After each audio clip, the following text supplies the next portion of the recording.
Good morning. I'm doing a Facebook Live here from my house. Ang daming nagme-message sa akin from friends and people I haven't met, I haven't even chatted with for so long. Kinakamusta ako and I decided na hindi ko na kaya mag-reply sa bawat isa. So naisip ko na parang mas okay din siguro na mag-Facebook Live na lang ako. To let you know, to update you on what happened since last night. So, since last night, nag-Facebook Live ako. I'm not sure ano ba yung mga alas 10, no? Basta, that was after the press con of the joint statement of Senate President Alan and Secretary Remulla. Tapos, sinabihan kami ni Sec Remulla na to give him about an hour to clear pa the area para yung mga gustong umuwi, makauwi na. So, I think nakauwi ako around bandang midnight, close to midnight.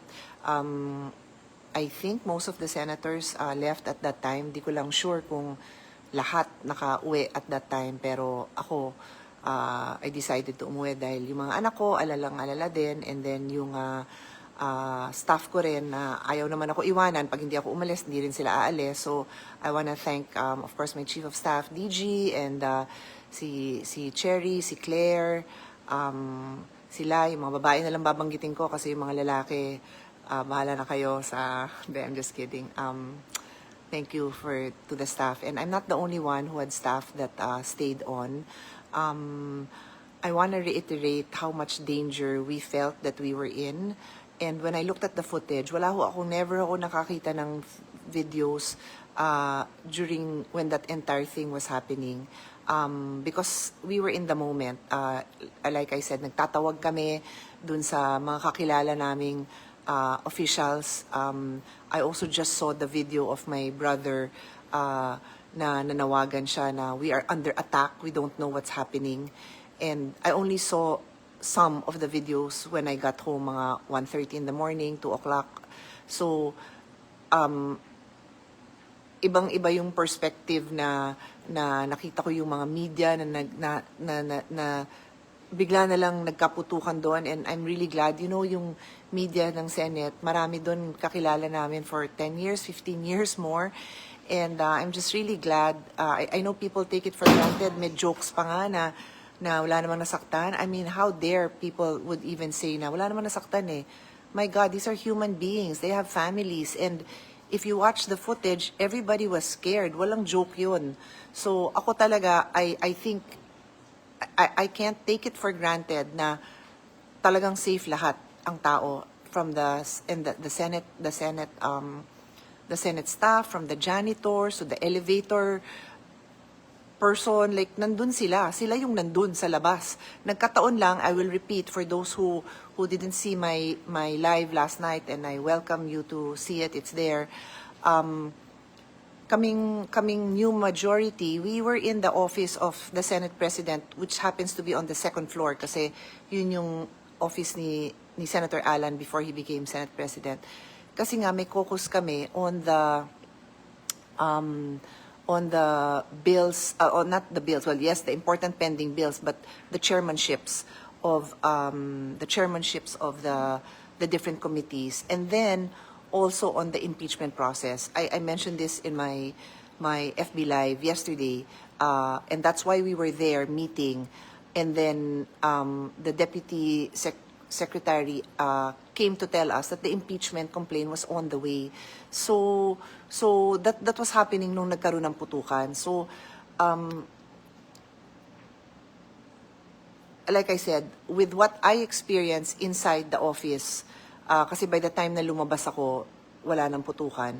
And what I saw in the videos, it would have been so horrifying. One of my staff, si Claire, my longtime staff, she's been with me since 2004. She was outside because a lot of the staff were just waiting outside the office of the Senate President kasi hindi naman kasya lahat inside. Wala naman kaming alam na gulo na mangyayari. So, syempre, nandun lang sila sa labas, nag-aantay. And so, when she got in the car with me, when we were finally going home at midnight, doon niya nga lang nakwento sa akin na nandun sila sa labas, tapos nag-holding hands na sila nung staff ni Senator Lauren kasi nagputukan na, and this is this is what people experience, which I never thought would happen in a government institution. So,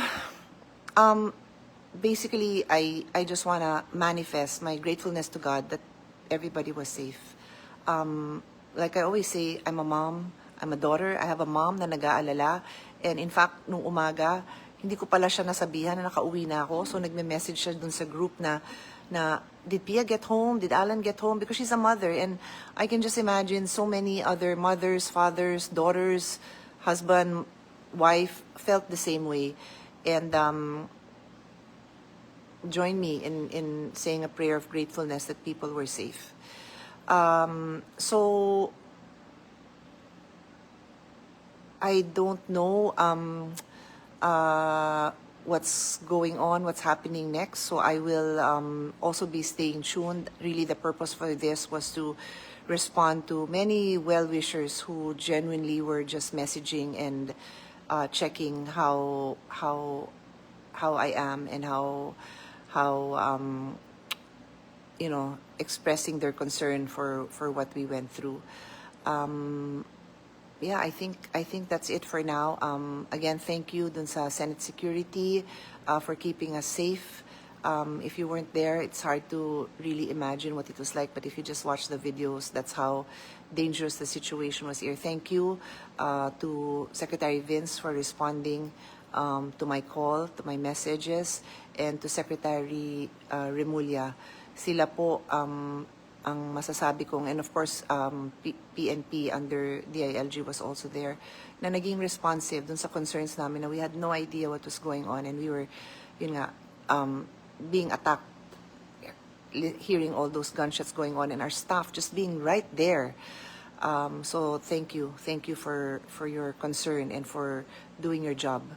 I'll leave it at that because I know there's a lot of investigation still going on, and I am not an investigator. I am a lawmaker who was in the Senate when this happened.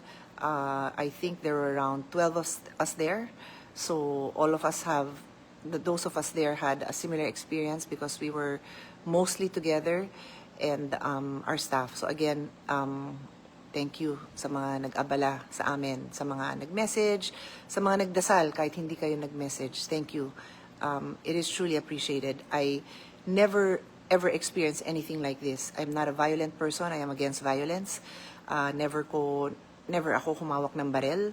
So, para makarinig ng putukan up close na parang nayayanig yung bubong, nakakaamoy ng usok, nakakatakot talaga yung feeling. And I just really pray for peace in our country.